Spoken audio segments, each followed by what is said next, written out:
วัสดีครับอาจารย์ครับผมครับเรียบร้อยครับครับ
Greetings to everyone who joined this meeting, who's listening on YouTube or Facebook. Welcome to another Zoom meeting where we will discuss the Buddhist practices of charity, morality, and meditation. We will start with Felicia Chan from Malaysia. Cannot hear you. You have to unmute your microphone. Good evening, Ajaan. I don't have question for today. Thank you for your teaching. Sadhu, Okay. sadhu. I'll go to your friend York Bay from New York. York Bay. Good evening, brother. Yes, I can hear you. Go ahead. Okay. So far, I'm remain with the same thing, and our hotel is still very busy. I have two questions for my friend. One is how come the mom is not put the shoes or slipper on the street? It's ancient tradition. It was practiced during the time of the Buddha. I think monks are supposed to be beggars, so we should not dress it like a rich person. You know, we have to act poor in order for people to have sympathy for us. But nowadays, monks sometimes have Mercedes Benz and they have private plane. That's because they forgot their root, you know. Okay. The second thing, how come for the woman is rebirth with the child they already dead? What is the karma from her? You repeat the question again? No, I mean the woman's the rebirth with the baby is dead. It's already dead. How come? Baby die during Yes. birth. Yeah. If it's not done intentionally, it's not bad karma. It's considered to be accidental. But if the mother has intention to kill the baby, then this is bad karma. This is killing, breaking the precept. And for example, sometimes the baby is not enough month to give birth. 5 months or 7 months, is something wrong with the baby? Well, it could be many causes. Sometimes the mother also can cause the baby not to be fully formed.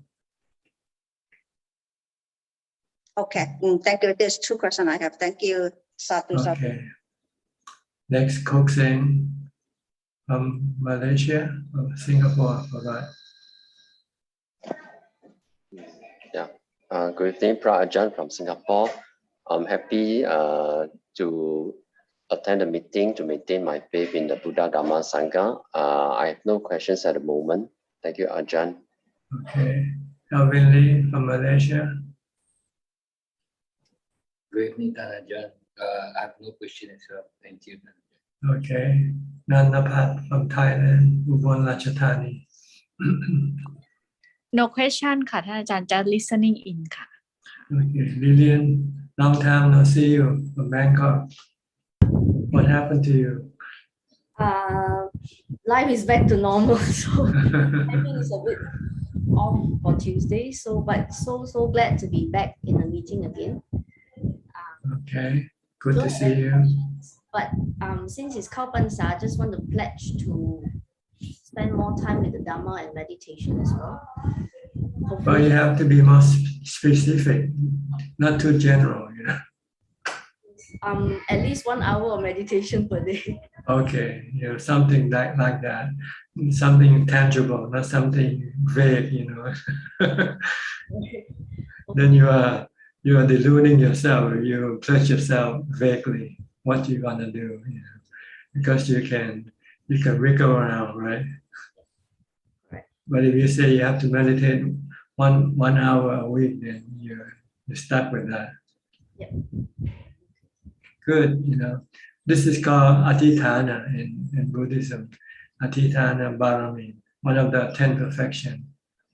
You have to make a pledge or make a plan on what you're gonna do. Then you have to be honest with yourself. This is called Satya Barami, honesty or truthfulness. Satya.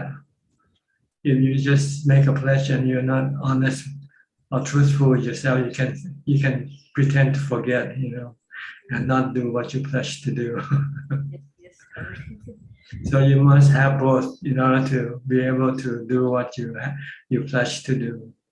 Yep. You have to be honest with yourself, or true to yourself. Yep, You must not lie to yourself, you know. that's true. Then you also need to have what you call virya, which means effort. You know, you have to exert. You have to be diligent. You have to be diligent to do what you pledge to do. And if you have difficulty, you must endure. You have to endure the difficulty, not to use it as an excuse not to do it. Really can come up with a lot of excuses. Yes. So these are the four perfection in which will drive your pledges, drive your good karma, like meditation, keeping the 8 precepts, or dana, or sila. You have to make a pledge first. If you don't, then you can excuse yourself. Oh, I didn't make any pledge, so you can do it, or you don't have to do it. But then you won't be advancing if you do it like this. But you want to advance steadily, then you have to make pledges and increase the amount or intensity of your practice more and more. Yeah. Okay, this is just a tip for you too. Thank you very much. All right. Kafai Lim from Malaysia. Good day to you, Ajaan. I have no questions for today. Thank you. Okay. Professor Ken from Switzerland. Good afternoon, Ajaan. Or Brother Ken. May I? Lumpy. Lumpy Suchart. Ajaan. Thank you for your advice. Ajaan, I would like to ask your advice on something when we continue to practice over a long time. If you could advise, how can we assess whether we are progressing in a good way? At least you're doing it. You're not stopping it. This is one way to measure your practice. That you are consistent with your practice, and you are increasing more and more of your practice. And you are advancing. You are progressing, and also the result from your practice should be make you calmer, have more equanimity, less defilement, less anger, less greed, for instance. This is something you can use to measure your progress. Okay. Or more specific, that you are seeing things clearer. You see dukkha clearer in the world. You see dukkha in everything. The more you see dukkha, then the more you go want to abandon or relinquish them, having nothing to do with them. Okay. Okay. How are you in terms of this measurement? Yeah, my measurement I've been using is, or I've noticed that things that previously would irritate me a lot or make me angry have less effect.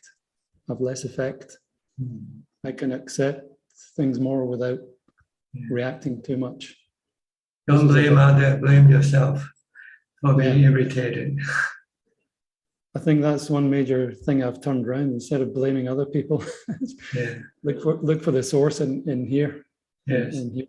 Your defilement is the one that causes your irritation, not other people. Other people might just spark the irritation, but the fire is inside. Your defilement is the one. Yeah, I think I've been seeing that more and more as I practice more. Good. So I hope you keep maintaining the level of your practice and increase them if you can. But don't lessen your practice. No. If it's possible.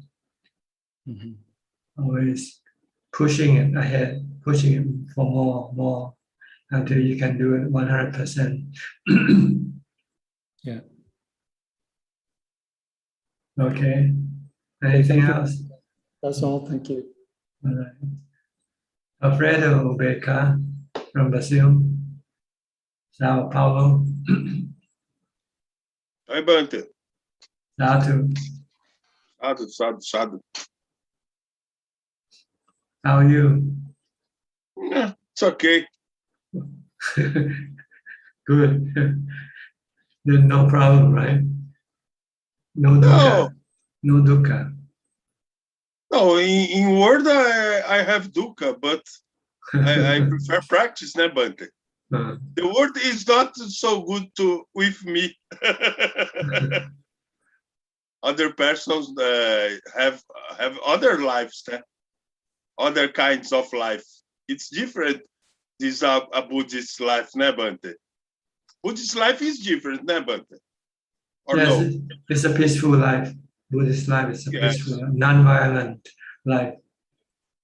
Yes. We don't use violence to solve problems. Yes. We use negotiation. We use metta to solve problems. Loving kindness. Yes. Yes. It's difficult for me, it's difficult to a practice of meditation to have the same level that persons looks for material things and other things, but the other person is more effective in your jobs, Bante. My job is meditation, Bante. My job is yes. Good. You're lucky you don't have to do any work. Yes. Okay, keep meditating all day long. Thanks, Bante. Okay. I'll go to the next person, okay? Okay. All right. Bruce Lee from Indonesia. Evening, Ajahn.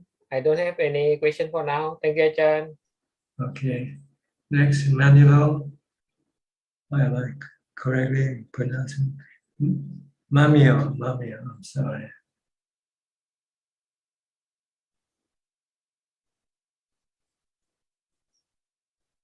She used to be a doctor, now she's a machi. Mamio. Namaskaran,ท่านอาจารย์. I don't have any question. Okay. But she doesn't live in the monastery. She built her own monastery. She built a house and then she lives in the house. Yes, ท่านอาจารย์. You find okay, peaceful? Yes, very peaceful because I stay alone and I can meditate all day long. Okay, good. You find your decision, do you regret your decision to become a machi? Pardon? Do you regret your decision to become a Mechi? It's the best decision in my life. Okay. Congratulations. Thank you for Alright. your teaching. Okay. Matthew Khan from DC, Washington, DC. Hi, Ajaan. Hi. How are you? Good, good. Thank you. Good. Yeah, I have no questions today. Thank you. Your partner's gone to work or she working at home? No, she's here.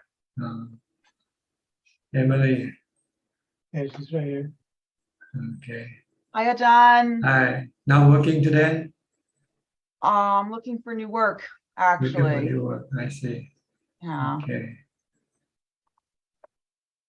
So you're drawing unemployment right now? Benefit? I'm about to, yes. Okay. Hope you find a new job soon. I will. Or maybe you don't want to.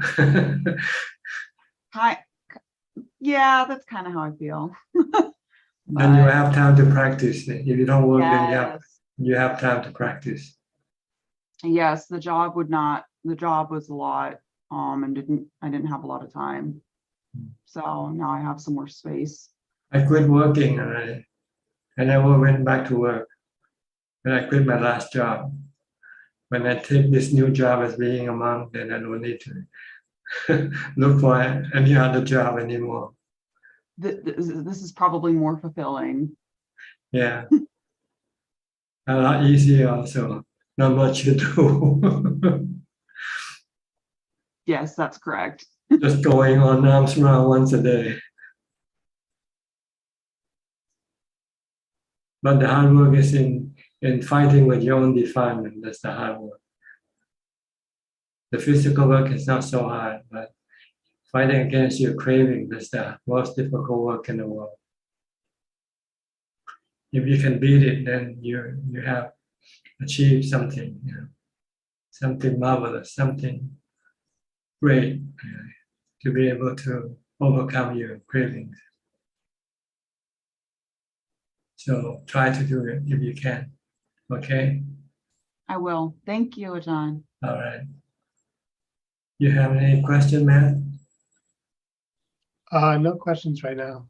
Thank you. Okay. I'll go to Sarah Ann from Singapore.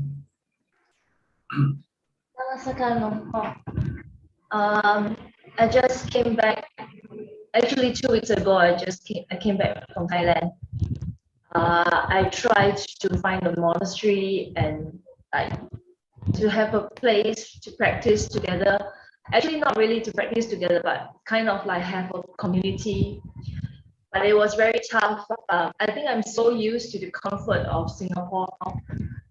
The water was not sanitized and so on, so I got infected and it was quite bad. So I had to go back to Bangkok and eventually I came back to Singapore.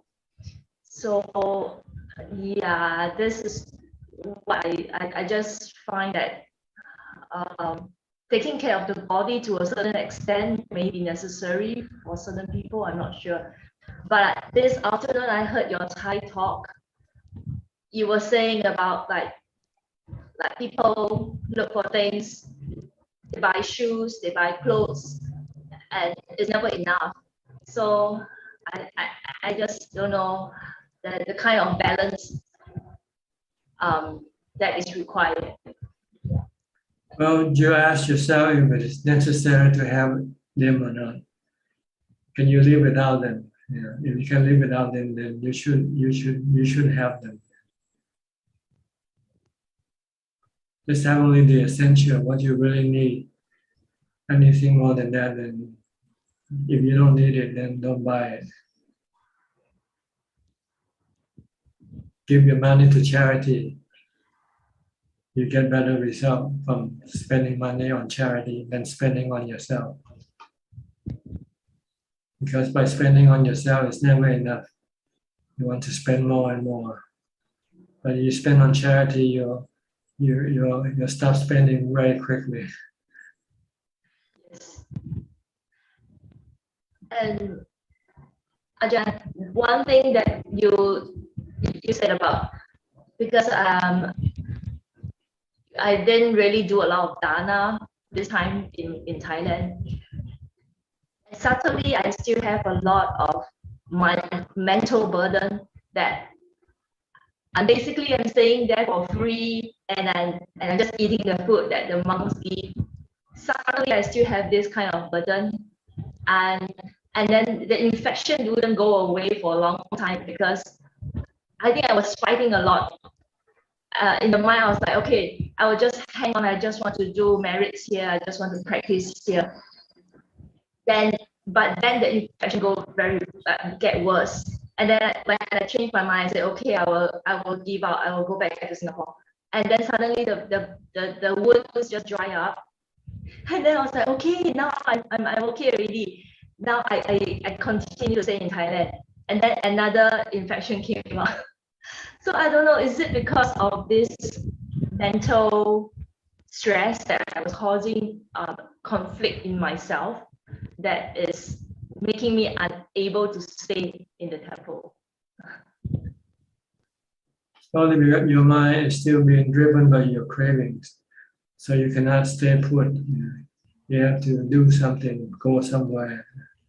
So this restlessness is the one that causes you not to be able to stay in the monastery. So when you stay in the monastery, you have to use mindfulness to stop your thoughts.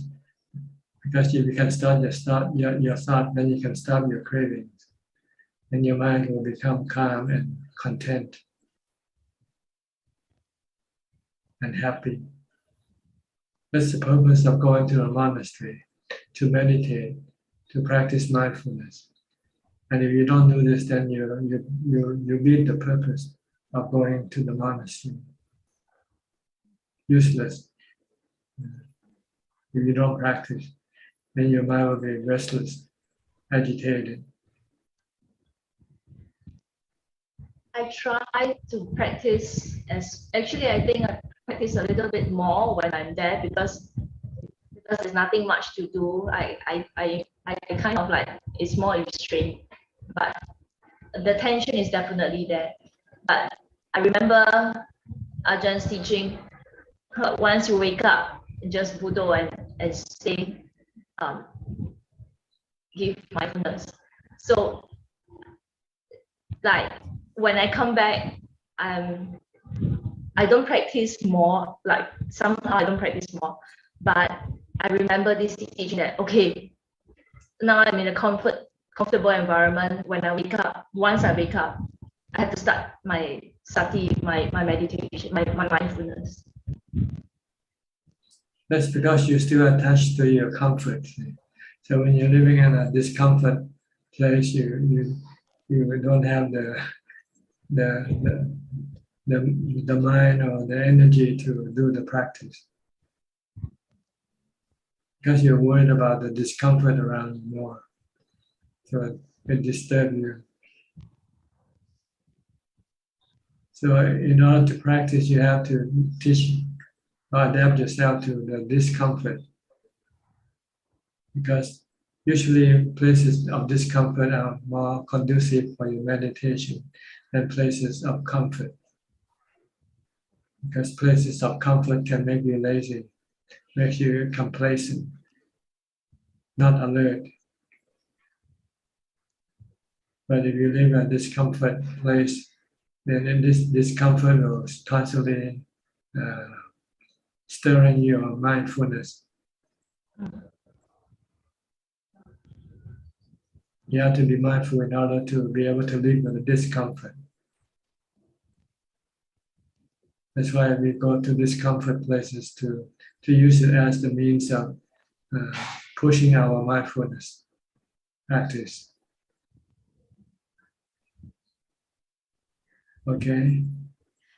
I'm very afraid to go again because when I came back, it was getting better. Then I booked another ticket. I want to go back to Thailand and practice.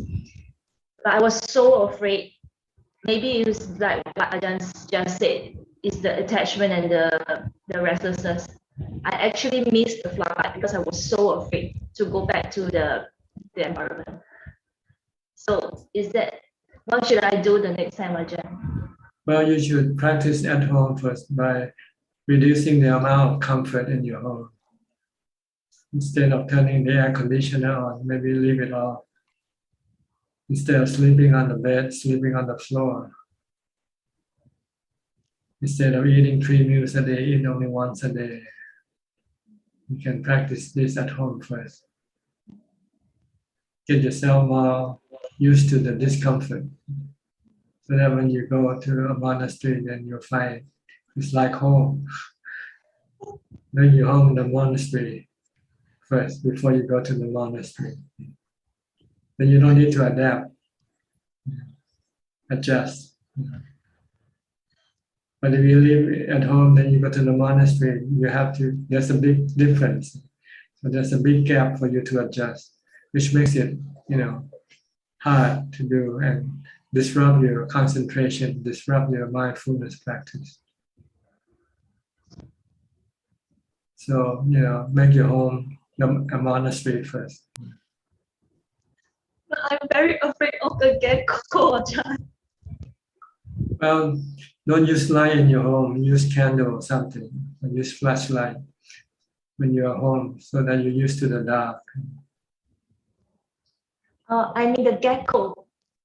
Yeah, they only come in the dark. So when you're dark, you might start thinking, oh, there might be a gecko in your room or something.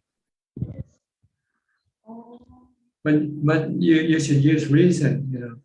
You're bigger than the gecko. It cannot hurt you. You can hurt it. So why is your sense of of reason? What can it do to you? Like a mouse can enter the elephant's ear, Ajahn. Mm-hmm. But you don't have an ear as big as the elephant. Anyway, you should contemplate and use wisdom. Compare yourself to the gecko and see who is bigger, who is stronger. You or the gecko.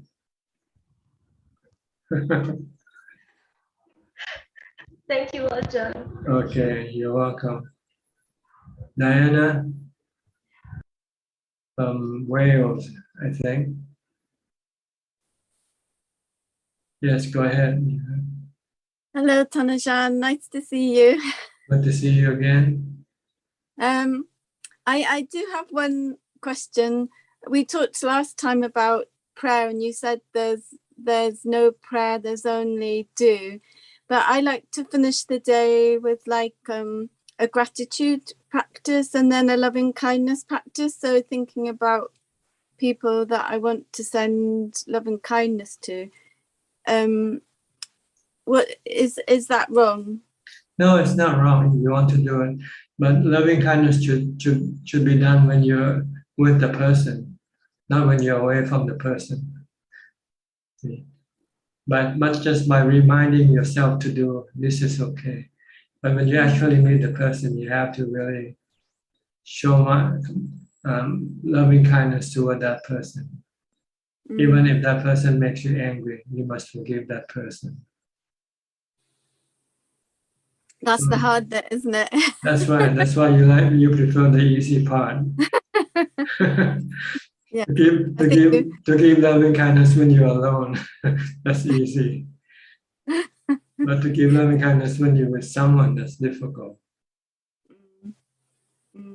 But that's what you want. That's what the Buddha wants us to do. To give kindness and loving to everybody that you meet, that you engage with, that you encounter. Every being, human and even animals, and spiritual beings as well, if they should come and visit you. You should not chase them away. You should invite them in, talk to them. Yes. Because animals understand us even though they don't speak, or they speak their own way. They can see the gesture They can read from your gesture, from your action. So they can tell whether you are friendly or not friendly to them. Yes. What about prayer wheels and mantras? These are all means of you concentrating your mind, really. That's what it's supposed to do. Or mindfulness. So that you have something to do, so you stop worrying about money or work or anything like that. It's like a good distraction from bad things that you might be involved with.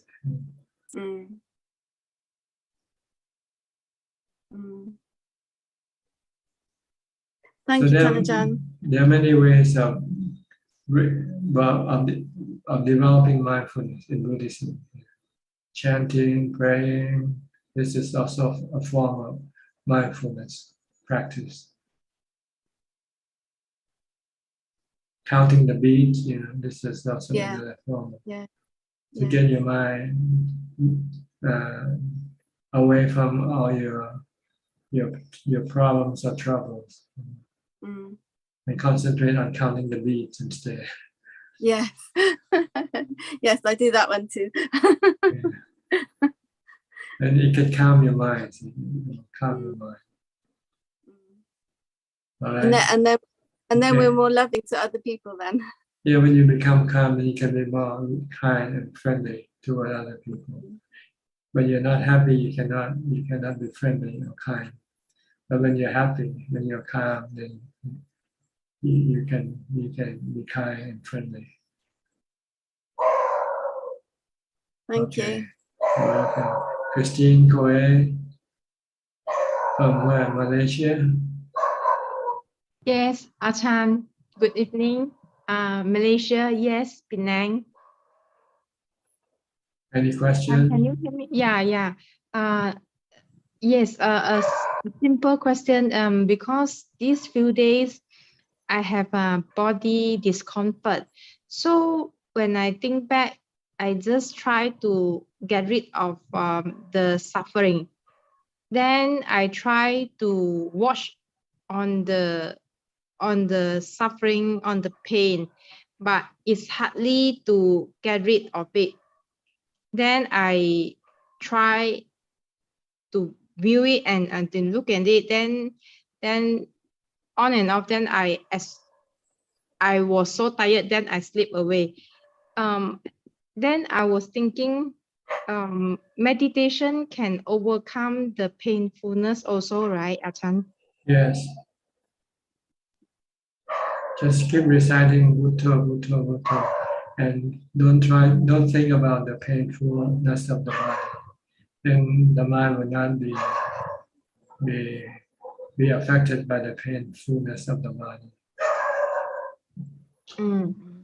Since it's the dukkha in the mind that's more the problem than the pain of the body. So you have to stop your dukkha by reciting the mantra Bhutto, Bhutto. Because your mind wants to run away from the suffering, from the pain, or want to get rid of the pain. Yes. And this creates dukkha in your mind. So you want to stop the dukkha in your mind. You can stop the dukkha in your mind, but you cannot stop the pain in the body. It might take time. You go to a doctor or whatever, but the dukkha in your mind you can get rid of right away, and you can stop your desire for the pain of the body to disappear. So you have to accept the pain of the body. But it doesn't mean you cannot go to a doctor and fix it. You can. But when it's still there, you just have to learn to live with it. Then you will not create any dukkha or pain in your mind. Okay. Thank you, Ajaan. All right. Is that all? Yes, that's all. Okay, another person from Penang also. You know her? Kek Yenso? Okay, you know her? Christine Coe? They live in the same town. Hi, Ajaan. Yeah. Good evening. No question today. I'm Hi, Christine. Okay. Okay. Just just to let you know, you work from the same town. Now in the same room. Yeah. Okay, Somchai, where are you, Somchai? From Erie, Pennsylvania. Lake Erie. กับท่านพระอาจารย์ Yes, a good evening, and fast I follow you Saturday, Sunday.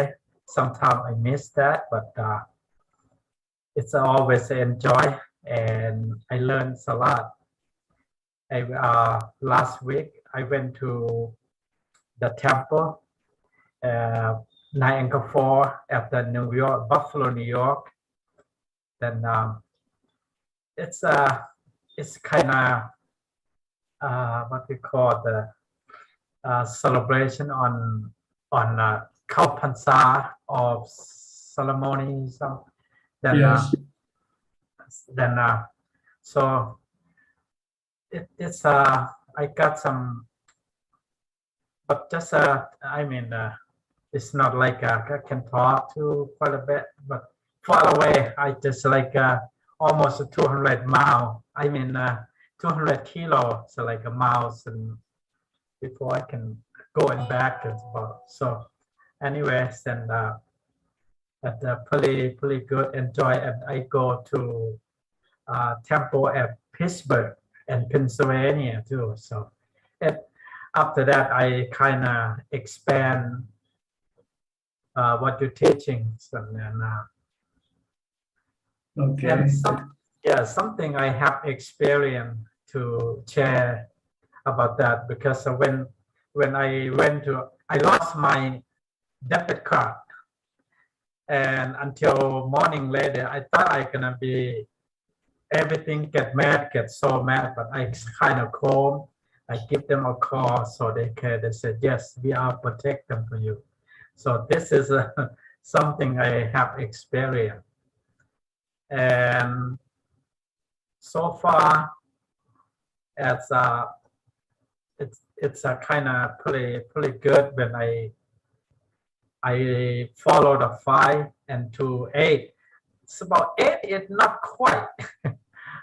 So 8% is not quite. It's a 5, so all right. It's 5, so like don't kill, don't stealing, don't go to another bad for the female or someone. Also not drink so far. And number 6, I think I forgot 7 too. So what's the number 6 and number 7? Number 6 is not to have food after midday. Abstain from food after midday. Okay, 7. 7 is not to watch any entertainment. Oh, that's okay. 8 is to sleep on a hard floor, not on the bed. Like I mentioned about that. So, and so far, then I try to follow it, and something kind of difficult to do. One is the one from the midday. Yeah. But sometimes I miss that.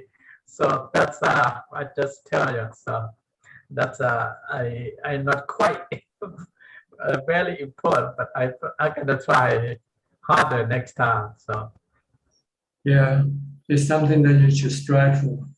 I mean, you can do it, but you just have to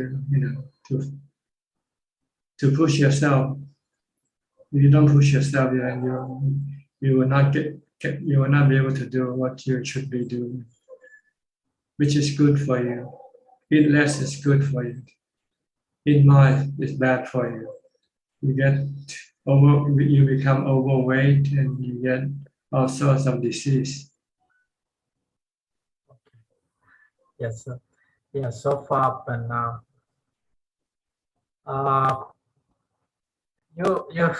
you are amazing. Like I can't imagine about this. How to describe about this. So, but again, So thank you and sadhu. Okay. Don't be discouraged. Everything takes time. So when you're starting now, so you just have to be patient and keep trying to do whatever you can do, and then slowly move forward. You don't look at the champion, when you're just starting learning how to box. You just have to work your way up the ladder. Okay. Yes, something else I studied, like the physics, the physics side from the side, but this is on my, I just started beginning to study in mind, but the other than that, I quite a bit understand, but this is so deep and difficult to do and control. Okay, you're welcome. I'll go to Monica from Malaysia. Good evening, Tan Ajaan. Today I have no question. Okay. Belinda from Singapore. Hello, Tan Ajaan. No questions. Tan Ajaan, just want to ask you, let's say you do painting and all, and will it help in helping to meditate as well as focusing on painting? It depends how you paint. You can be painting and not mindful. You can be painting and thinking about some other thing at the same time. But if you just concentrate only on painting, then this will help your meditation. Focus only on what you paint and not thinking about other things. But if you paint and then you think about other things as well, then this is not mindfulness. So you want to stop thinking. That's the whole purpose of practice, is to control your thoughts. Okay. Next, Rakmal, if I pronounce your name correctly.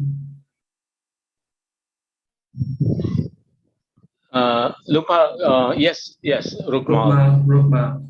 Yes. Okay, where are you from, India? No, I'm from Sri Lanka. Remember, I was at the monastery few times. I see. You live in New Jersey? You live in New Jersey? Yes. Okay. Yes. Yeah. Are you back in New Jersey or are you in Sri Lanka? No, I'm still in Thailand.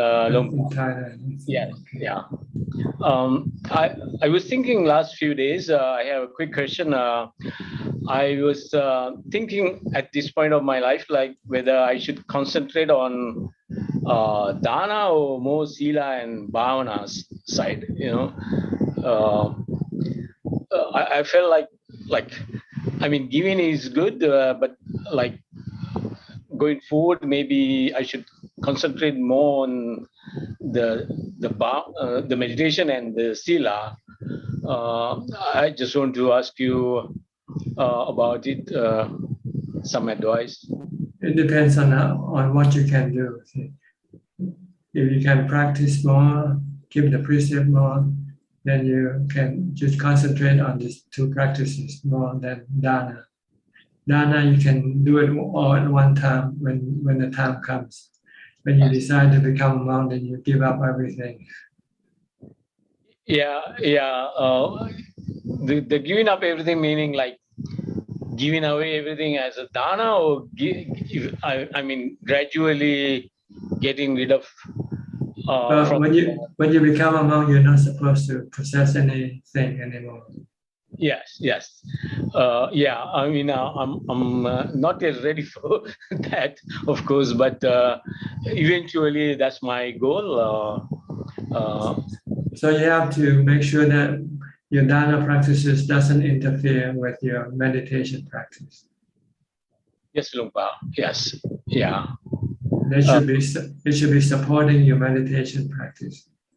Yeah, I mean, through dana, I think I kind of developed the compassion or karuna,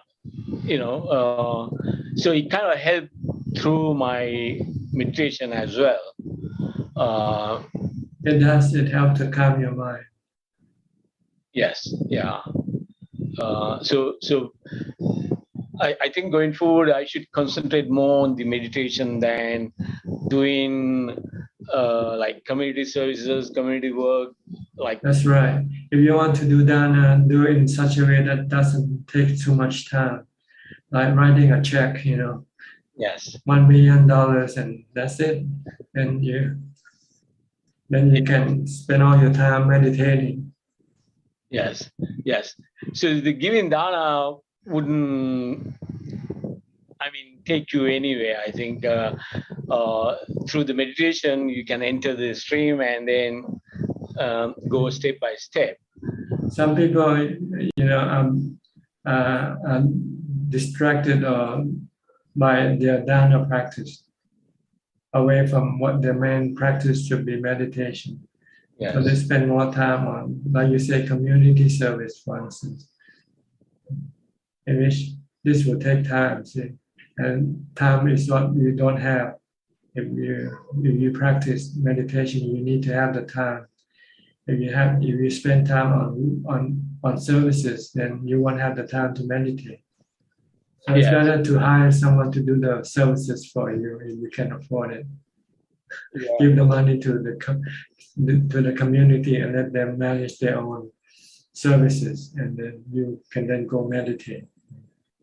Yeah, the only thing I learned, to be patient when I work with a lot of outsiders, so it kind of helped developing the meditation practice. And the services can also disrupt or interfere with your meditation practice. Because you do community services, you have to think a lot. When you meditate, you won't stop thinking. Yes. You go into a different direction. Yes. Yes. Yes, Lungpa, I understand. Okay. Hopefully I'll be coming back to the monastery soon for another few weeks. Okay. See you then. Okay. Yes. Yes. Next, Philip from Malaysia. Good evening, Ajaan. I don't have any questions. Glad to be listening in tonight. Okay. Gary from Singapore. Good evening, Ajaan. I'm just listening and learning. No questions. Okay. Sri Chek from Vancouver.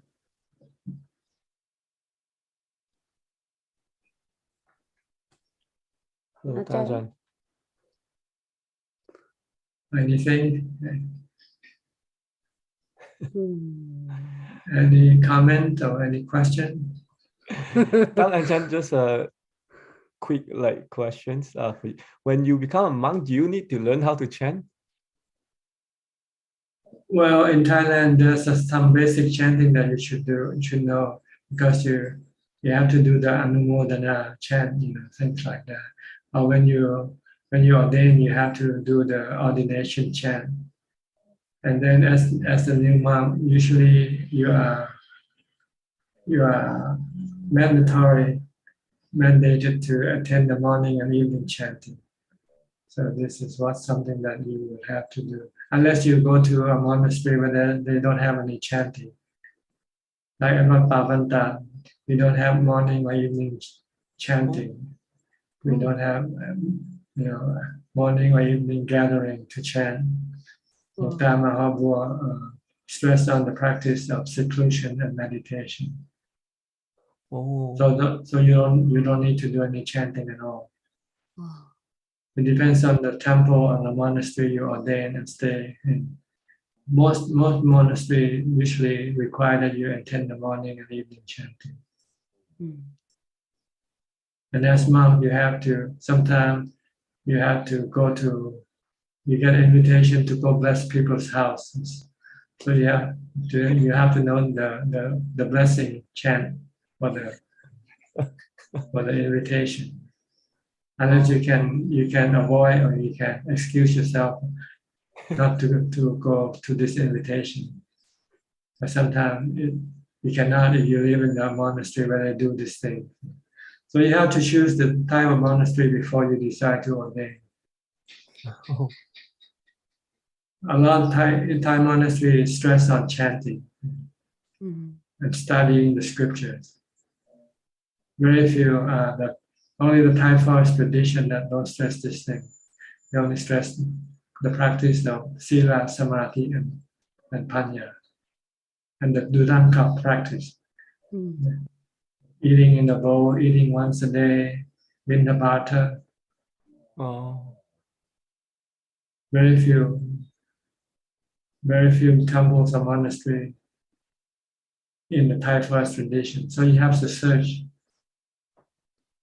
or else you'll run into the ordinary Thai monastery, where they insist you gather in the morning and evening and do morning and evening chanting.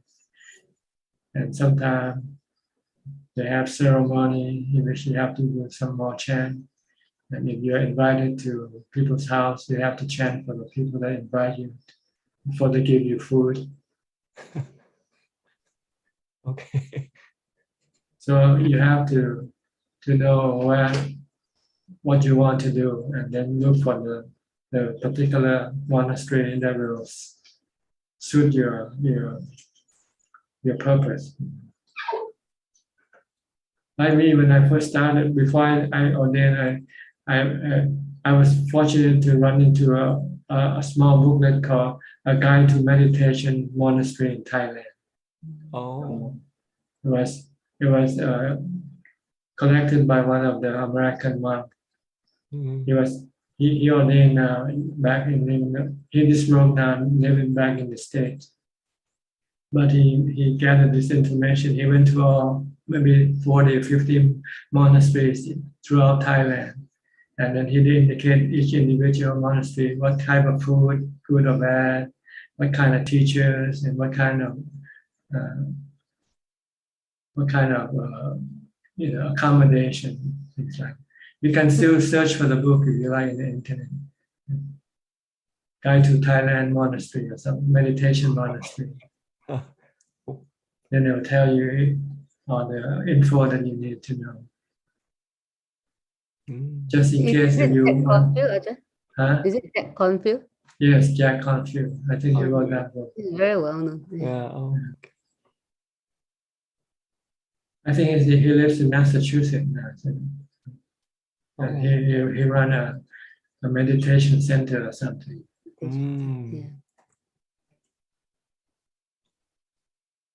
So I was fortunate to sort of get into the circle of this information. I first started with the Buddhist Publication Society in Sri Lanka, where they publish a lot of meditation suttas. And then I also start to get books, eventually get this book, Guide to the Thai Monastery, Meditation Monastery, before I decide to ordain. So I know that if I want to practice, I have to go to the Thai Forest Monastery up in the northeast part of Thailand. So I must first find a place to ordain and be allowed to go to this monastery. And I was told that the Supreme Patriarch who passed away, the one before, who built this monastery, Wanyan Monastery, he was living in a Bangkok monastery, but he was very kind to ordain people, especially Westerners, and to allow them to go and practice with the various Ajahn in the Northeast, Ajaan Suchart, Ajahn Mahabua, so many Ajahn. So I went to this monastery, to this temple, and asked for ordination, and told him that I didn't want to stay in his temple. I just want to get ordained. I want to go practice meditation. And he said, "Okay." It's very gracious, very, very nice. Because he himself was interested in meditation practice. He also visited this forest monastery from time to time. He knew Ajahn Mahabua. They were contemporaries. So he was all right. I was lucky. everything seems to be green light for me, every step of the way. Yeah, okay. Yeah. Because I was thinking like, for a monk like who need to practice like Pali to do chanting, then they spend a lot of time. Yes. Even now, this monastery, we have the abbot, he requires that you study Thai also, because he cannot communicate with you in English. Then you have to go and, okay. You're going to waste a lot of time learning chanting and learning how to speak Thai, communicable Thai.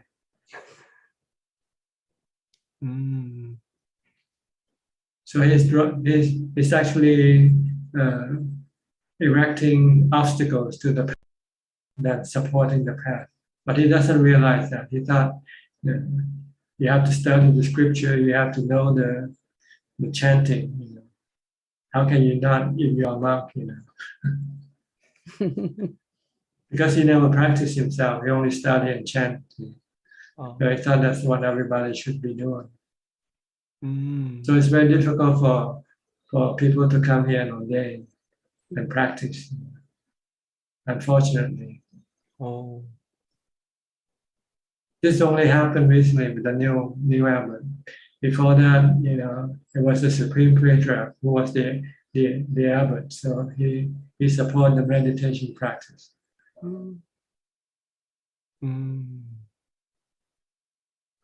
Anyway, I hope I'm not criticizing anybody, just telling the truth. So just to let people who's listening now, if they want to come and ordain here, they better look for some other place. Okay. Like Siddhartha and Alex Aroka, they were lucky. They have a group ordination. It's a Buddhist society in the university who sponsor this group, and they support the practice of the Thai forest meditations. Oh, okay. So they support free ordination for everybody who wants to ordain for 3 months at least, for a minimum of 3 months or longer. And they stay with one of the Ajahn Mahaburu's disciples, teacher. Oh, okay. Then they practice meditation. Yeah, they do Dhanga practice, not much chanting, not much studying.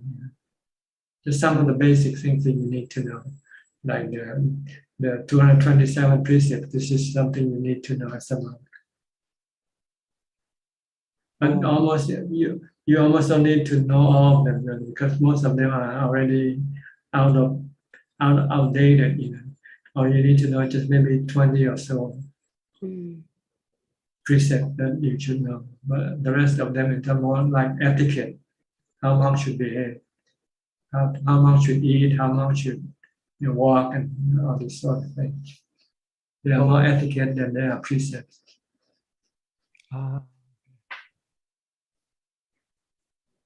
So now Alex and Siddhartha have been ordained, just to let you know. Yeah. So good. We are happy for them. Yes. Yeah, really congratulate them. And they should be easy for them to also have their visa. Oh. Because that's another thing you have to worry about, getting visa. 1 year visa. Only 1 year. Yeah, they only allow you to have 1 year, but you can extend after the 1 year. But you have to have papers signed by the abbot of your monastery. Oh, okay. To certify that you're still a good monk. Oh, so if you're a good monk, you're foreigners, you can extend your visa. If you have the abbot to do it for you. Yeah. So you have to look for a monastery who will ordain you and sponsor your visa. Oh. Okay. So these two, they're lucky. They got the pre-ordination, and they also get a teacher, abbot who will then sponsor their visa also. Oh. What do you mean by free ordination, Ajahn? Like, Well, normally you have to buy the 8 requisite like bowl and robes. Oh. Oh. Their cost. Oh. In Thai, it's a tradition for Thais to buy all these things, not to expect the monastery to provide for you. Oh. Because you don't want to put a burden on the monastery, on the temple. You want to make merit. You don't want to rob the monastery, the temple.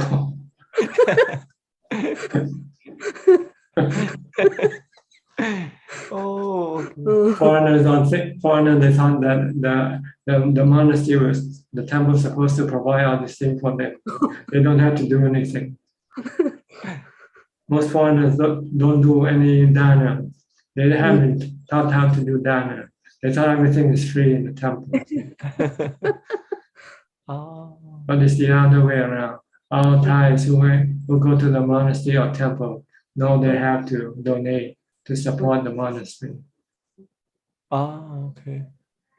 But foreigners, they thought everything is free for them. So they don't do any dana at all. That's one of the problem that causes a lot of what we call unwelcoming attitude from the Thai monks toward the foreigners. Oh, I see. Because most foreigners don't do any dana. And they expect that somehow somebody will sponsor their ordination when they ordain. Okay. So who sponsored Siddhartha and? Well, this organization is a Buddhist club in the university. Oh, okay. By fundraising from other Buddhists.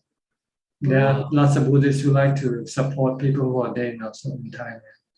So if they know that someone wants to ordain and don't have the money to pay for the ordination, then they will be the sponsor.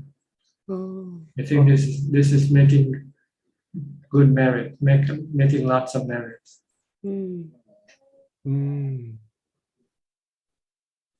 Today we might be a little bit out of meditation practices. I hope you don't mind.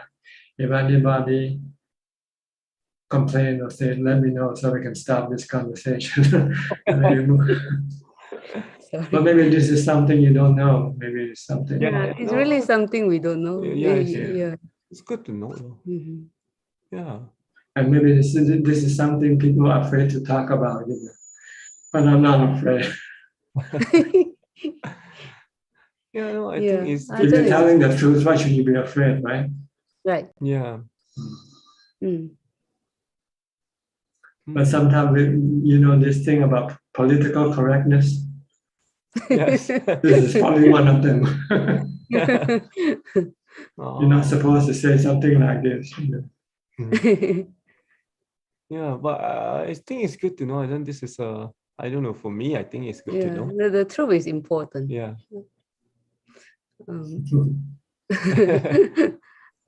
But Ajahn, like usually I used to listen to many different talks, and like the monks would tell us about stories of their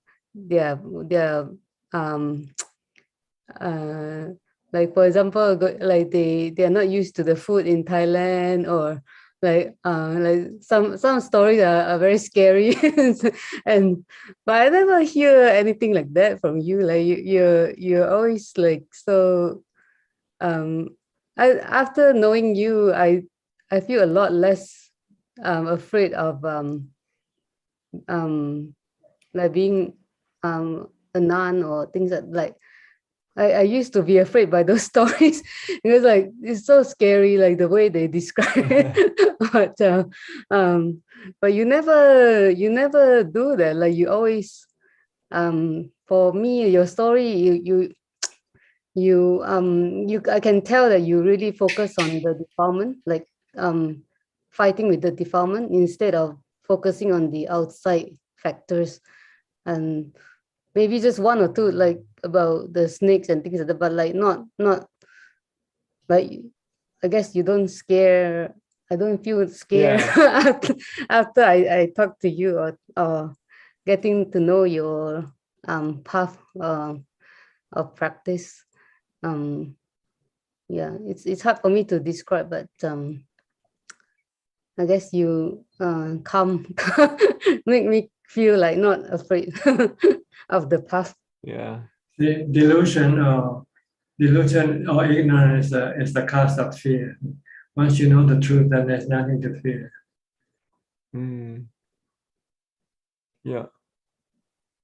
Once you know that the body is not you, then there's no need to fear of anything at all, right? But you still think your body is you, so that's caused you all the fear. But as soon as you know that the body is not you, then all the fear will disappear. I think it's about like speaking the truth, because like it's either like too scary, or it's either paint a really good picture or too scary. But for me, when I listen to you, it's really the middle. It's like it's the truth. You don't scare us, but at the same time you're not saying, oh, it's easy, like it's like, oh, it's so it's not easy, but it's also it's not just impossible. Not impossible. Yeah, it's like it's really you're telling the truth. It's really the middle. Like it's not like, oh, the middle way. scary. The middle way. Yeah, the middle way is the truth. The way of truth. Yeah, I don't know how to express it, but I feel it like from your teaching. Like it's the middle way. Is it's not scary, but don't feel discouraged, but at the same time don't think that, oh, it's easy, and you have to work hard as well. Like it's you give me that impression. Yes. Okay. Anything else? Ajahn, like the in your teaching, like both like samadhi, samatha and vipassana are both meditation, but they are very different. What is their similarity? Like they're like they are both meditation, but yet so different from the way you they're two different steps, right? Yes. But but why are they both meditation? They're both called meditation. Well, meditation is just a word we translate from the word bhavana. Bhavana actually means mental development, but it's translated generally as meditation in English. So you should change the word meditation into mental development. Oh, okay. The practice of mental development is bhavana. And it involves two steps. The first one is to calm the mind. The next step is to teach the mind the truth. This is called vipassana. Then the mind can become Ariya mind. Right now the mind is ordinary mind. So you want to change it to a super mind by using bhavana, using samatha and vipassana bhavana. To transform the ordinary mind to become a super mind. Superman. Superman. I see. Super mind. So, Ajahn, is mental development meanings like once is developed calm, the other one is developed wisdom. Wisdom, that's right. Okay. See, a calm mind is more developed than a restless mind. Yeah. And then a smart mind is more developed than an ignorant mind. A stupid mind. Okay. And when you have both, you become super mind. That's right. Become Sotapanna. Become Anagami, becomes Arahant or Buddha. Get it now? So the word meditation can be misleading. Should be bhavana. Mental development, practice of mental development. Yes. Okay. Okay.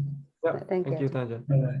I think other people will also benefit from your question. That's why I let you keep asking.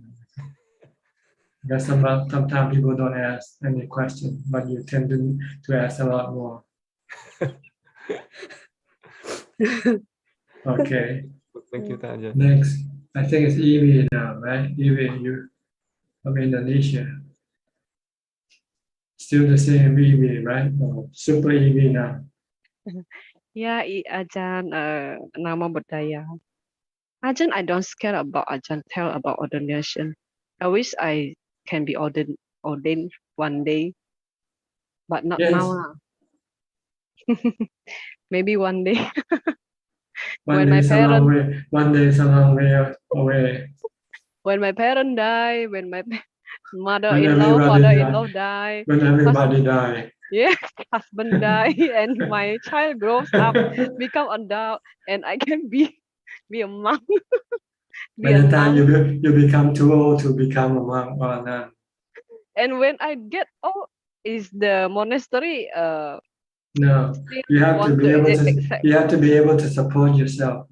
You cannot expect others to support you, to help you. Everything is self-service in the monastic life. Self-service. Wash your own clothes. Eat your own food. Clean your own place. Everything you have to do everything by yourself. No servant. No lah, Ajahn. I practice now. I do this home like sweep the floor and doing homework lah. Yeah, practice. But when I getting old, the monastery want to accept people who is getting old to be a nun or not, Ajahn. Maybe no. Well, it depends. You have to go look for a monastery that will, and it varies from monastery. You have to maybe be able to convince the abbot that you're worth ordaining. Must really know the abbot, so the abbot want to accept us. Not just know, but know also your ability. Know my Your ability. ability to become a nun. So what can I show to the abbot that I have the ability, Ajahn? Then you can practice meditation. Then you can In that practice monastery. the Thanga practices, like eating once a day, and staying out in the wild, not afraid of anything. Under the monastery department. Follow all the rules. All the monastic rules. Okay. I think I still have that chance. So before you can ordain in forest monastery, they usually require you to live there first as a preceptor to see whether you can follow all the rules or not. Ajahn, my question is, what is Adisila? Adisila, the higher morality. Atisila, that's the sila of the Arya, of the noble disciple. The Sotapanna and up to the Arahant, they have the Atisila. That means they are unbreakable sila. Actually, this is the question of the bhikkhuni who I know. She left this question to me through me to Ajahn, that to attain the Arahant must follow the rule of all Adisila or not necessary, Ajahn. It's not follow. They have the Atisila in their mind. They don't break any precepts. They don't do any bad karma. No have to read the book. No need, because the sila comes from the mind. See, the Buddha was the one who prescribed the sila. So the mind automatically can follow all the Adisila without reading the book. That must be a miracle, Ajahn. People who Yes, doesn't Because the mind doesn't want to do anything bad. An enlightened mind don't do anything bad. Don't do any bad karma. It's only unenlightened mind that will do bad karma. And then they have to set up the precept to stop the unenlightened mind from doing bad karma. Even the mind can maybe just a little flash that bad karma arise and automatically it shut down like that, or no arise at all the bad talk. The enlightenment mind is doesn't has a little bit bad talk or just a little, but No bad realize karma, no bad thought in an enlightened mind. no bad thought anymore. Mhm. Oh, wow, very. That's why they are enlightened. They know what's good, or what is good and what is bad. See? That's what you mean by enlightenment. Yeah. If you're not if you're unenlightened, then you don't know what is good, what is bad. Mm-hmm. You usually look at what is good as bad and what is bad as good. See?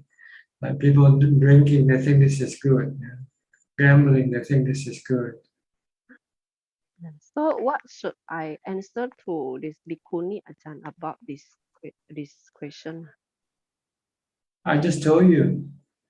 Oh, the Adisila is from the heart, not in the book. It's from the heart of the enlightened. The enlightened mind. Yes. Now the Bhikkhuni is in Thailand to do, I don't know what the mention, but that is like some like ordained to be a Bhikkhuni, the real Bhikkhuni. So he left this question to me to asking Ajahn. Okay. You got the answer, all right? Yeah, Ajahn.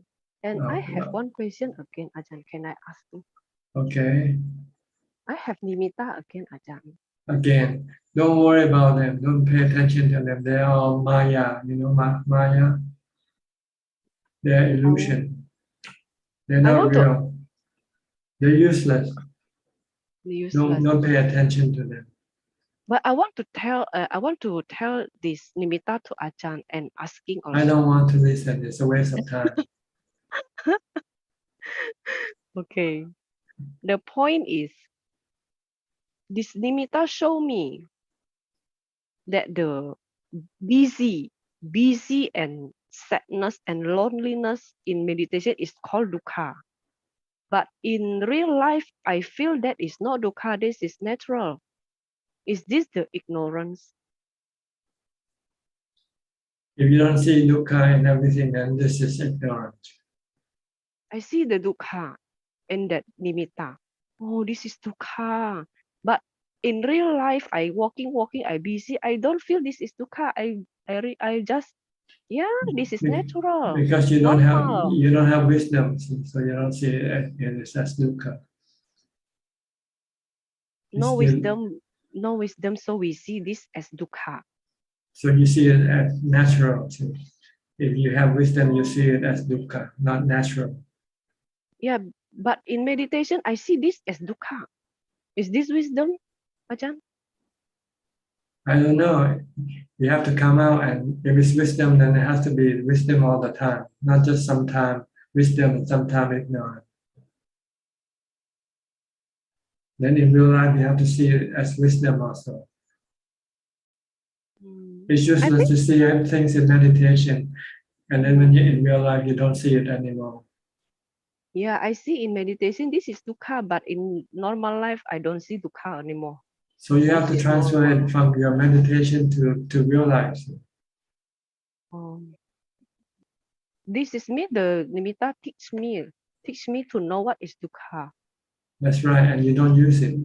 That's the problem. You're stubborn, so you still stick to your own knowledge. Yeah.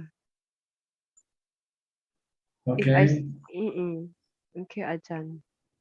Thank you, Ajahn. Okay, Johanna from Indonesia.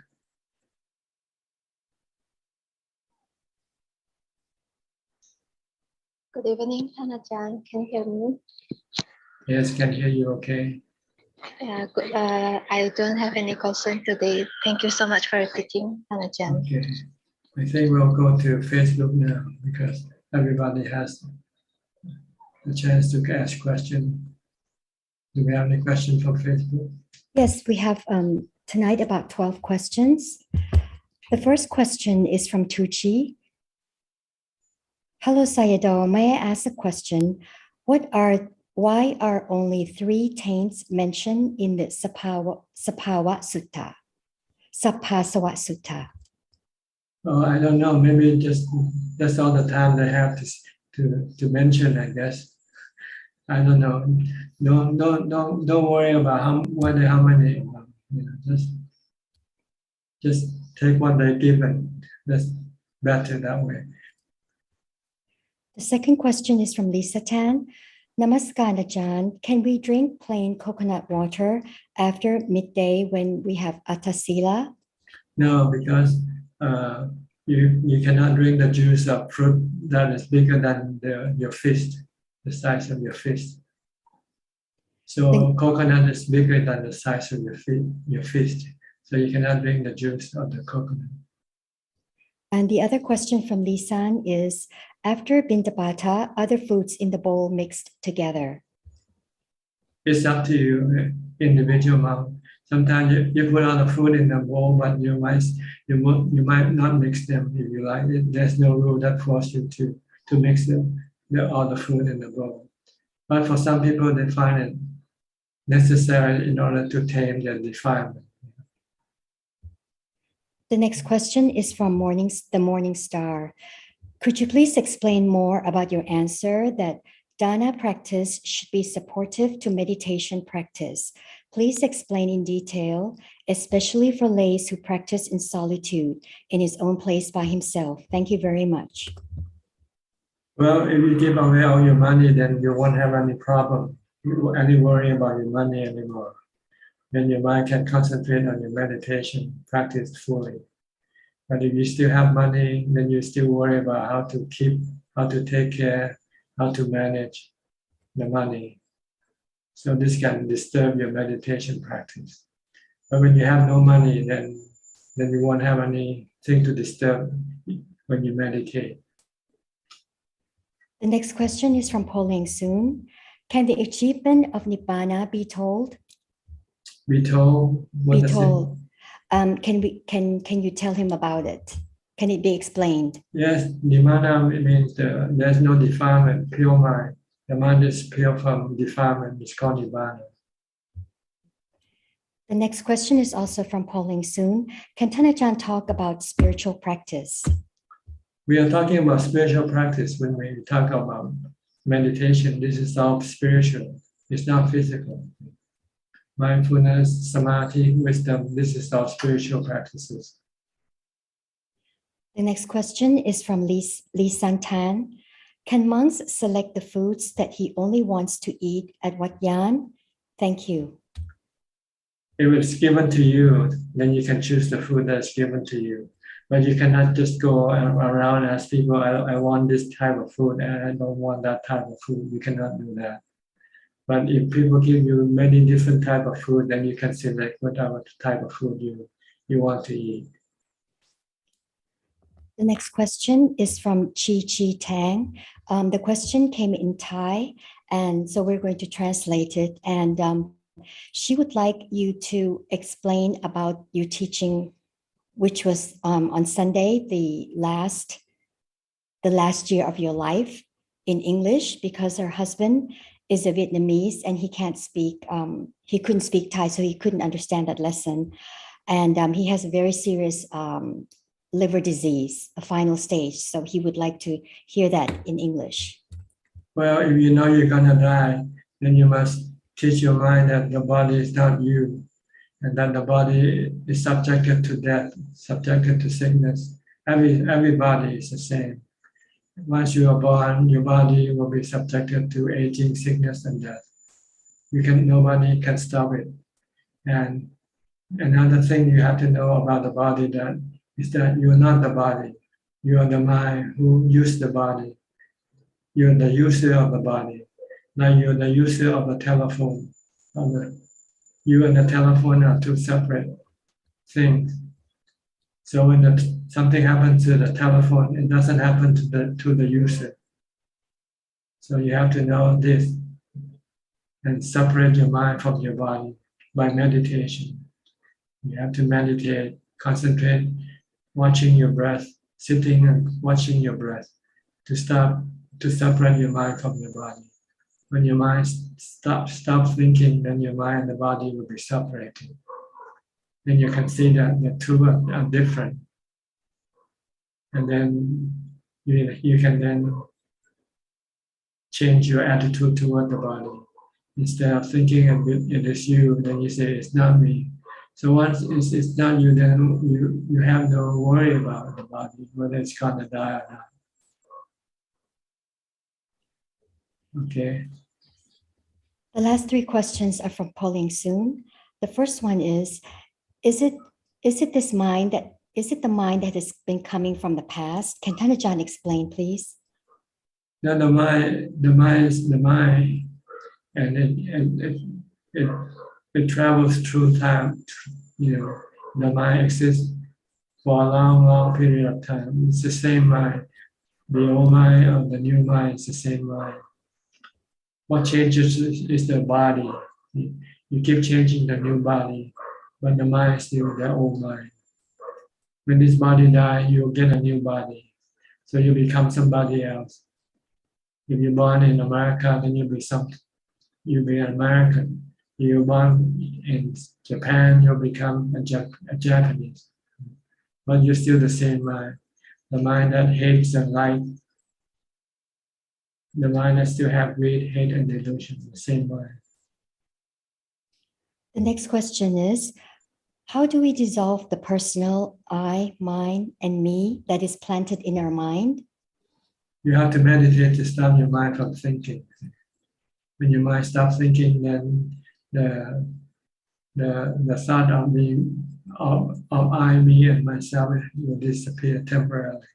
So you know that your true self is just a knower. Once you know this, when you come out of meditation, then you can remind yourself that I am not the body. The body is not me. I'm just the mind, the one who knows. And even the mind itself is not me either. The mind is just the knower, the thinker. And the last question from Pauline Soon is, I used to watch the defiled mind every day that arises every day. Is this the right practice? If you watch and you have to stop it when it comes up. If you just watch it and allow it to go about doing things, then this is not right. When you have greed, you have to stop greed. When you have anger, you have to stop anger. Not allow it to go into action. Thanajan, we have one question that just came in from the Morning Star. I do not quite understand how to meditate in the way of the forest meditation practice. I've been practicing in a different way.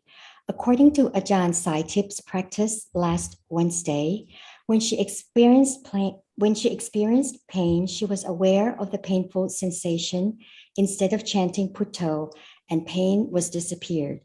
Is this way of practice not cause an obstruction to the progress of meditation, i.e., to attain the fourth jhana? Some people already have fourth jhana, so they don't need to go to fourth jhana. Once they have equanimity, then they can just observe the pain and not reacting to the pain. But if you observe the pain and you react with hate or dislike, then you get dukkha, and then you will not be able to withstand the pain.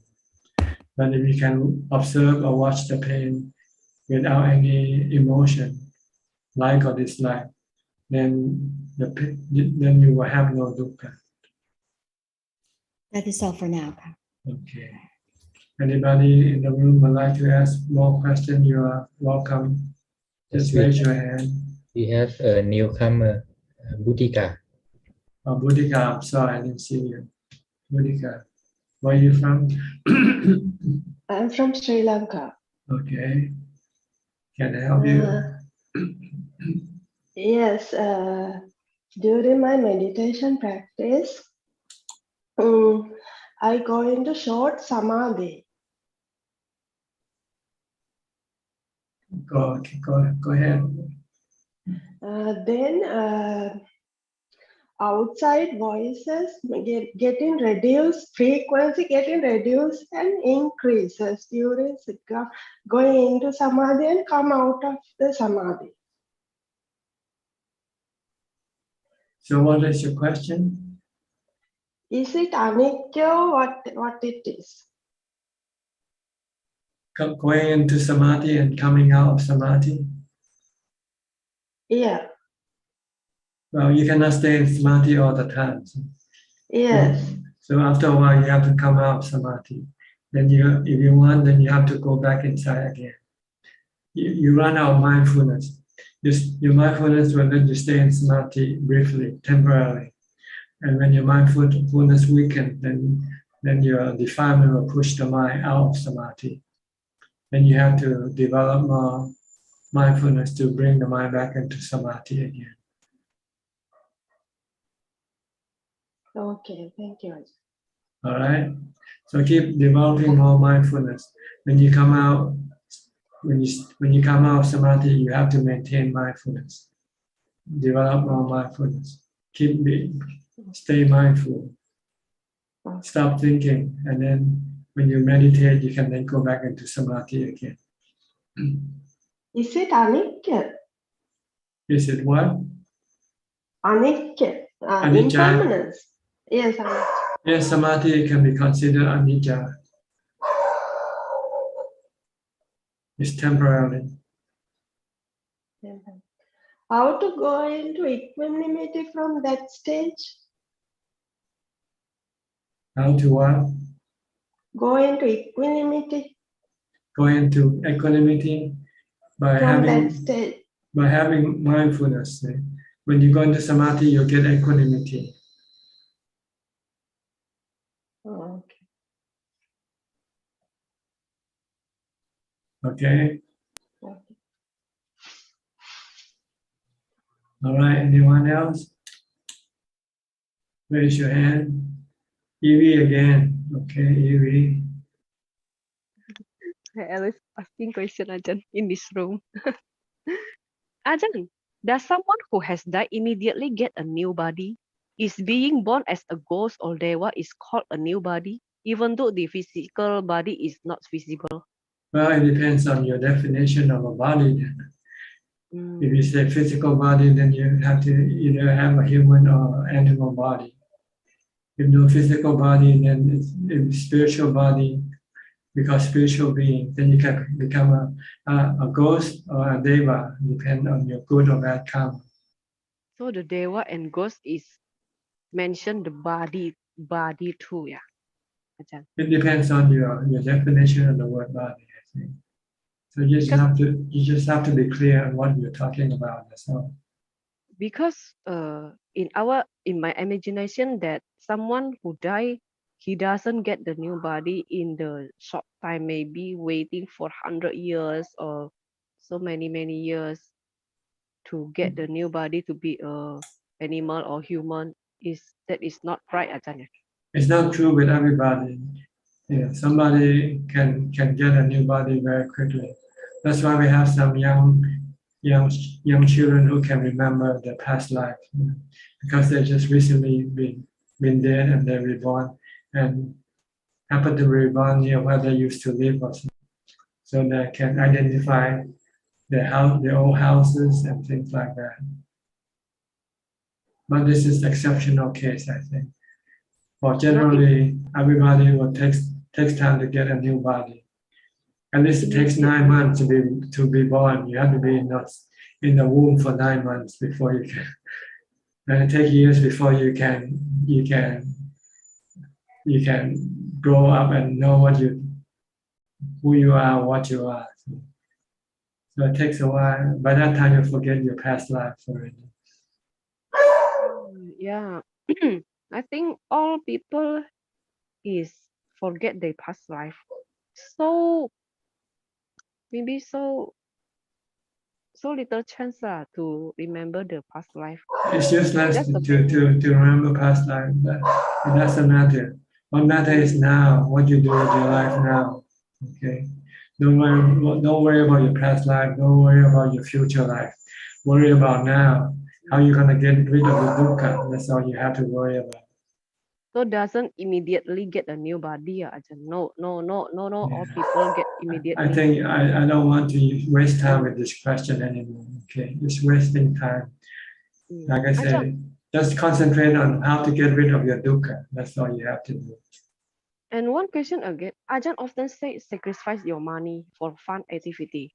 How about worrying about the need of people I care for, like mother, sister, child? You should not worry too much. You do what you can, because no matter how well you do, they're gonna end up dead anyway. Okay, things like this, so you won't have to worry too much.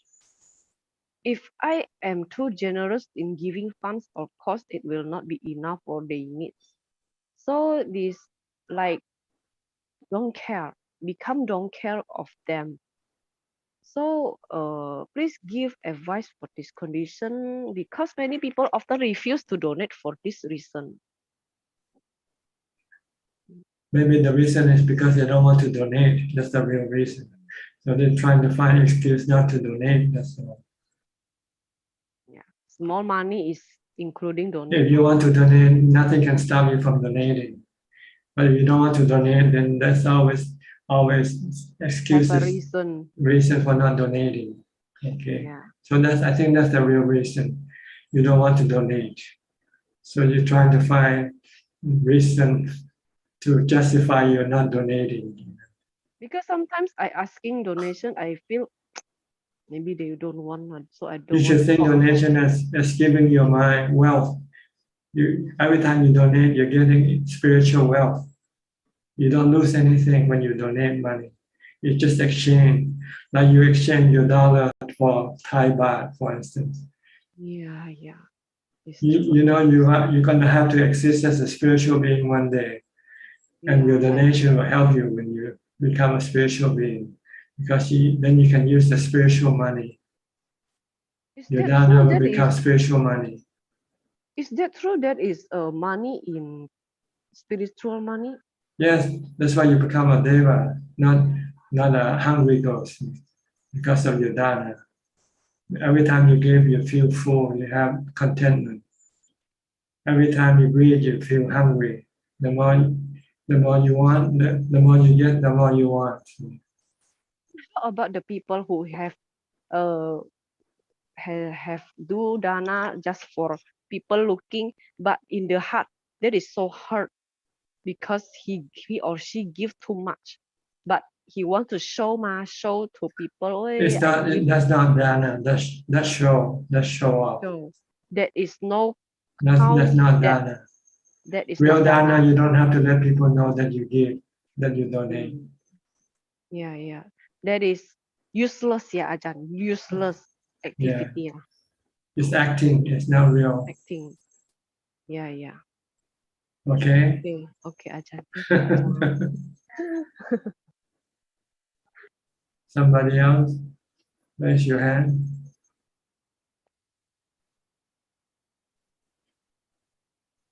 Do we have any newcomer into the room? Monica. Sulan, is she here yet? Not yet, Sulan. Monica, you can talk now. Monica, okay. Yeah, Ajahn. Yeah, I realized that when I deal with my feelings in the mind, I find that the mind can come down very fast. But then when sometimes the restlessness is still there, the emotions of the mind, and I find the mindfulness is not there. Do we actually need the fourth jhana in order to study the emotions of the mind? Well, it will be more obvious, because when you have the fourth jhana, you have an empty mind. So when anything comes up, you can see it right away. But when you don't have the fourth jhana, everything is still in motion. So you cannot distinguish which one is good or bad emotion. So if we can detect the emotions of the mind, should we just go back to mantra again? Is it to pull back from before the thoughts keep on coming in? Is it? If you can what? No, see because sometimes I realize that when the pain comes from the body, I can still sort of like take it. Then when the feelings come, it's still okay. But then sometimes I realize how come when I start trying to sort of like trying to look at the feelings, but the mind is still very restless. And then I realize actually it is more than that. Probably it's the emotions in the mind. And I feel like there is aversion towards the dukkha of the pain, the body pain. This is during, not during meditation, it's out of the meditation. So is there any way that I can deal with this when these type of things come up? Just recite Buddha mantra. Just a mantra. Okay. Okay, thank you, Ajaan. Okay. Gokseng. Yeah, Ajaan, I have a question to ask. Actually,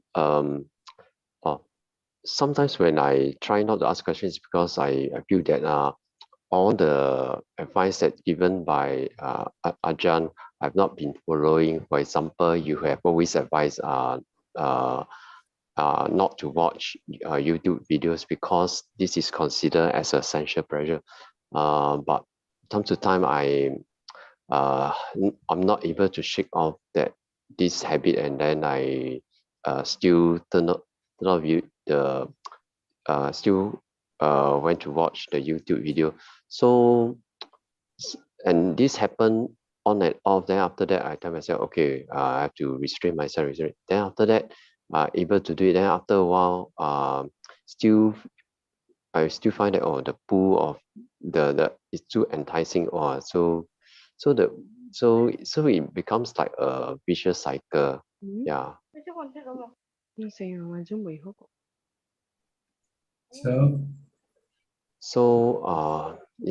So sometimes when I think, hey, how come I still not able to shake off this habit? And so sometimes I tell myself, okay, then the next Dhamma session I will not ask any question because I've not been able to follow the earlier instructions given by Ajaan. Yeah. So what you wanna do? So sometimes I was thinking, am I not resolute enough, not determined enough, or I do not see the dangers of watching all these entertainment videos. That's why I'm keep on going back to the old habit again. Your mind is weak, cannot resist your defilement, your craving. So you have to develop more mindfulness, more samadhi to resist your cravings. Okay. Instead of watching YouTube, you go and do walking meditation instead. Instead of watching YouTube, you go meditate instead.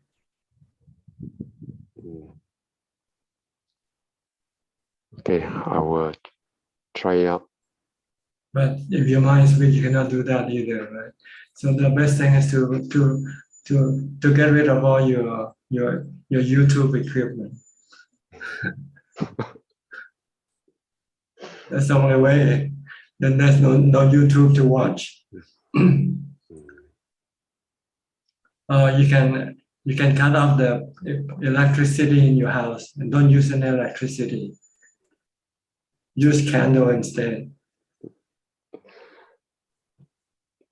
You have to create a condition when you cannot access the YouTube because you yourself is too weak. or you have to go and live in a monastery where they don't allow you to use any phone or any equipment. Like the monastery, the Siddhartha and Alex are there, they're not allowed to use their smartphone. So you have to do something. If you remain close to your YouTube, then every time you have the desire, you cannot stop.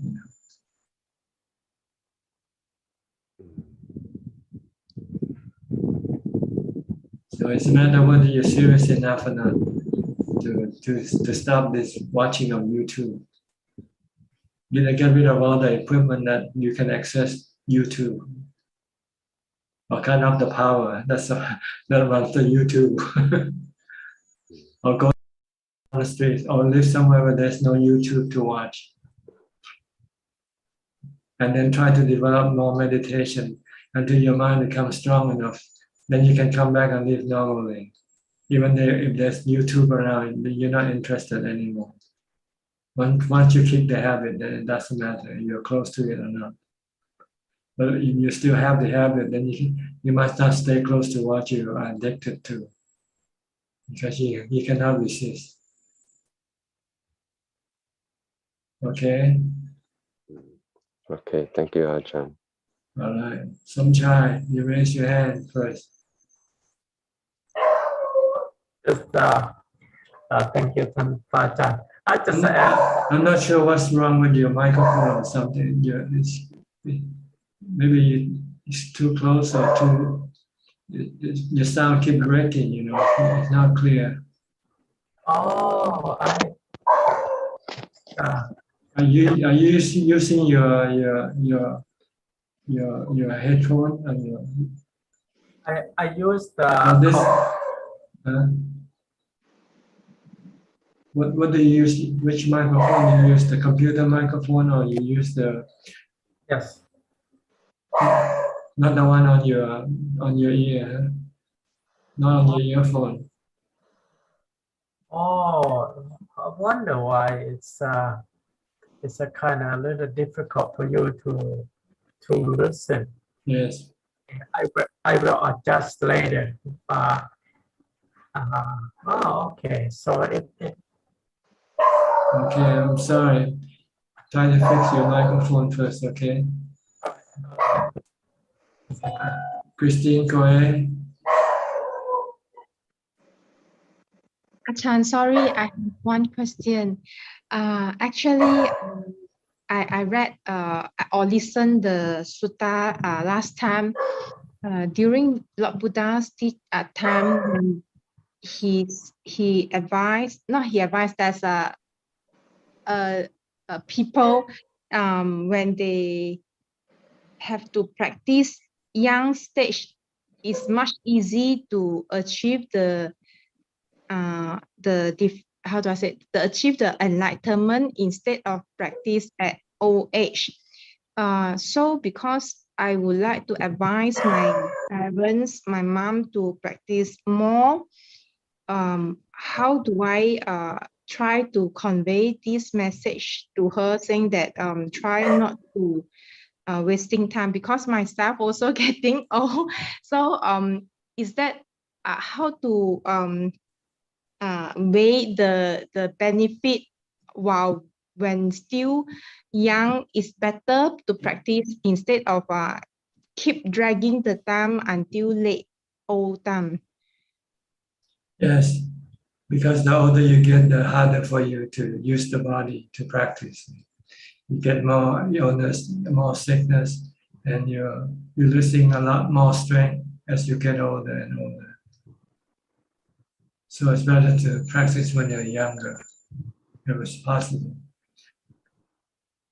But it doesn't mean that some old people can still practice and attain also. It's not only age that determines, but generally speaking, yes. Younger age is better, stronger, less difficulties than older people. Older people have more difficulty physically to practice than younger people. But that's only one condition. The other condition is your ability to develop mindfulness or not. This doesn't rely on your age. So if you have the ability to develop mindfulness, even if you're 70-year-old, you can still practice and become enlightened. So the distraction more come from the body that distract us to achieve better samadhi or better mental development, right?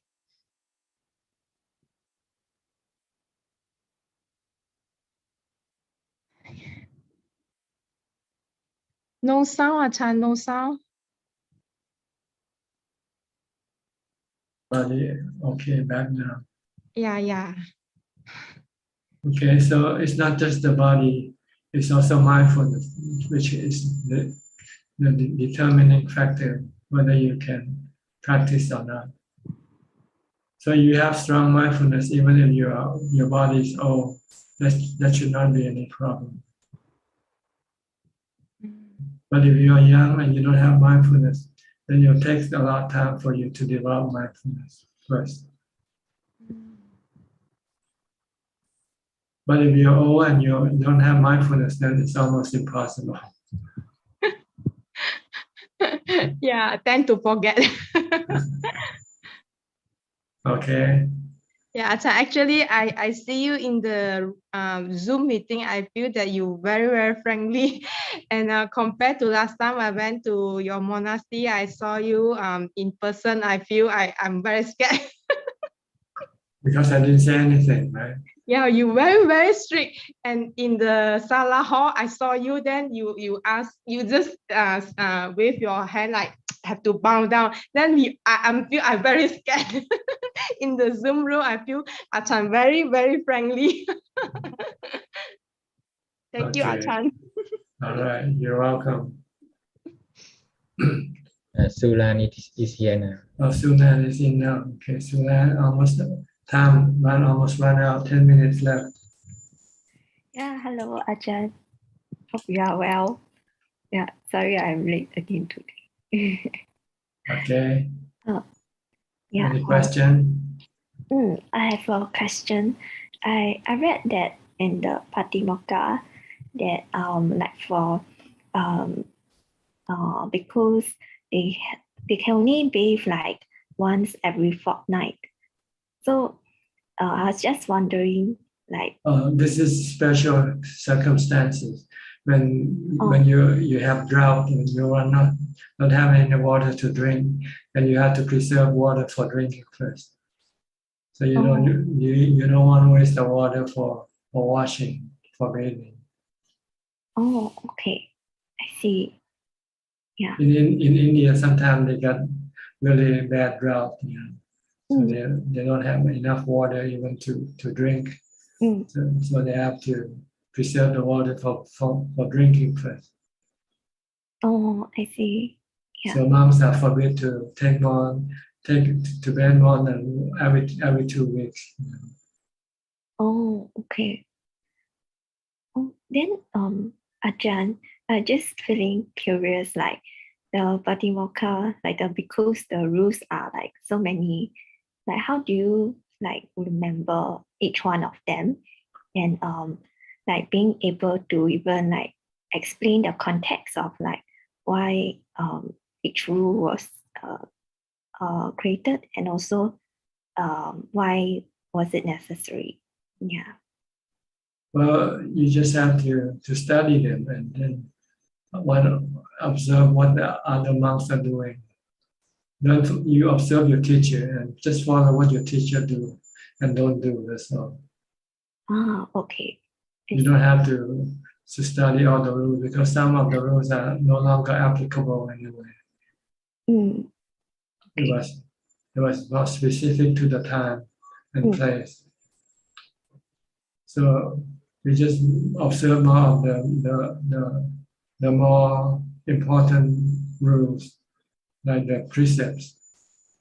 But the etiquettes, we can sometimes we don't have to follow because it's out of date. Oh, yeah. Yeah, I think like one of the etiquette that I read was that cannot keep the eyes wandering, have to maintain a very, keep the gaze like. That's what you still have to do because it's a practice of mindfulness. Oh, but if you keep your gaze low, then you cannot see what is in front of you. Then wouldn't like. No, you have to see below. You have to see ahead, but not up, look up into the sky or look around you. Just gaze down, but enough to see what's ahead of you. Oh, understand now. Okay. So like even like looking around is also considered like mindful. Yeah, not focused. Okay. Your mind is scattered. But then I think in our daily life, our mind is quite scattered. That's right. That's why when you meditate, you have to train your mind the other way. You have to keep it focused. Okay. Yeah. Any more? Yeah. That's okay. all. Do we have any more questions from Facebook? We're almost running out of time. Okay, you too. Yes, just the last question. The Morning Stars question that was read earlier was not read completely, so it's going to be reread completely now. According to Ajaan's Sai Tips practice, I used to practice this way, same like her a long time ago, and it was very effective for me, meaning my mind was calm and peaceful while I was observing every painful sensation.